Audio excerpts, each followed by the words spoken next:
जय श्री कृष्ण दोस्तों, life style with God में आपका स्वागत है। दोस्तों, यहाँ पर हम श्रीमद् भगवद गीता के दूसरे अध्याय का अध्ययन कर रहे हैं, जिसका नाम सांख्य योग है। यहाँ पर भगवान श्री कृष्ण अर्जुन से कहते हैं कि तुम जिनके नाश की आशंका कर रहे हो, उनका तुम्हारा हमारा कभी भी किसी भी काल में अभाव नहीं था।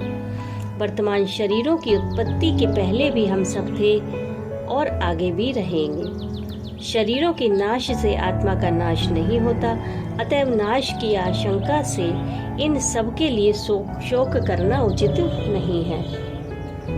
इस प्रकार आत्मा की नित्यता का प्रतिपादन करके अब उसकी निर्विकारता का प्रतिपादन करते हुए आत्मा के लिए शोक करना अनुचित सिद्ध करते हैं। देहिनोऽस्मिन् यथा देहे कौमारं यौवनं जरा तथा देहांतर प्राप्तिर धीरस्तत्र न मुह्यति। दूसरे अध्याय के 13वें श्लोक में भगवान श्री कृष्ण अर्जुन से कहते हैं कि जैसे जीवात्मा की इस देह में बालकपन, जवानी और वृद्धावस्था होती है, वैसे ही अन्य शरीरों की प्राप्ति होती है। उस विषय में धीर पुरुष मोहित नहीं होता। इस श्लोक में भगवान का भाव यह है कि आत्मा को विकारी मानकर एक शरीर से दूसरे शरीर में आते जाते समय उसे कष्ट होने की आशंका से जो अज्ञानी जन शोक किया करते हैं, उसको भगवान ने अनुचित बतलाया है। वे कहते हैं कि जिस प्रकार बालकपन, जवानी और जरा अवस्थाएं वास्तव में आत्मा की नहीं होती, स्थूल शरीर की होती हैं और आत्मा में उनका आरोप किया जाता है, उसी प्रकार एक शरीर से दूसरे शरीर में आना जाना भी वास्तव में आत्मा का नहीं होता, सूक्ष्म शरीर का ही होता है और उसका आरोप आत्मा में किया जाता है। अतएव इस तत्व को न जानने वाले अज्ञानी जन ही देहांतर की प्राप्ति में शोक करते हैं, धीर पुरुष नहीं करते, क्योंकि उनकी दृष्टि में तो आत्मा का शरीर से कोई संबंध ही नहीं होता। इसलिए तुम्हारा शोक करना उचित नहीं है। पूर्व श्लोक में भगवान ने आत्मा की नित्यता और निर्विकारता का प्रतिपादन करके उसके लिए शोक करना अनुचित सिद्ध किया है। उसे सुनकर यह जिज्ञासा होती है कि आत्मा नित्य और निर्विकार हो तो भी बंधु बांधवों के साथ होने वाले संयोग वियोग आदि से सुख दुख आदि का प्रत्यक्ष अनुभव होता है, अतएव शोक हुए बिना कैसे रह सकते हैं। इस पर भगवान सब प्रकार के संयोग वियोग आदि को अनित्य बतलाकर उनको सहन करने की आज्ञा देते हैं। मात्रा स्पर्शास्तु कौन्ते शीतोष्ण सुख दुख दहा आगमा पाइनो नित्यास तांस तितिक्ष स्वभारता।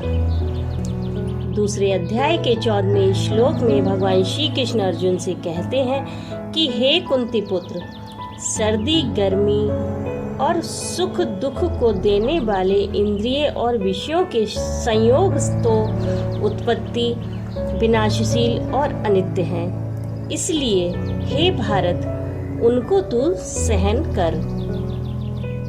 जिनके द्वारा किसी वस्तु का माप किया जाए, उसके स्वरूप का ज्ञान प्राप्त किया जाए, उसे मात्रा कहते हैं। अतः मात्रा से यहाँ अंतःकरण सहित सभी इंद्रियों को लक्ष्य किया गया है और स्पर्श कहते हैं संबंध या संयोग को।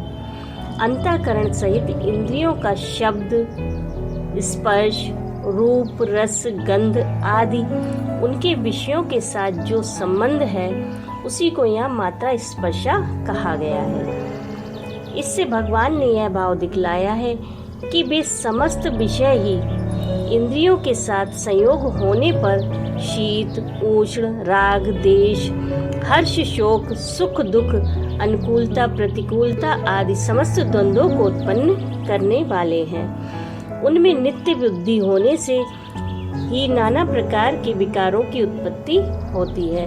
अतएव उनको अनित्य समझकर उनके संग से तुम्हें किसी भी प्रकार विकार युक्त नहीं होना चाहिए। इंद्रियों के साथ विषयों के संयोगों को उत्पत्ति, विनयशील और अनित्य कहकर उनको सहन करने की आज्ञा देने से भगवान का भाव यह है कि वे क्षणभंगुर और अनित्य हैं, इसलिए उनमें वास्तविक सुख का लेश भी नहीं है। अतः तुम उनको सहन करो, अर्थात उनको अनित्य समझकर उनके आने जाने में राग, देश और हर्ष शोक मत करो। बंधु बांधवों का संयोग भी इसी में आ जाता है, क्योंकि अंतःकरण और इंद्रियों के द्वारा ही अन्य विषयों की भांति उनके साथ संयोग वियोग होता है। अतः यहाँ सभी प्रकार के संयोग वियोग के परिणाम स्वरूप सुख दुख को सहन करने के लिए भगवान का कहना है, यह बात हमें भली प्रकार समझ लेनी चाहिए। राधे राधे।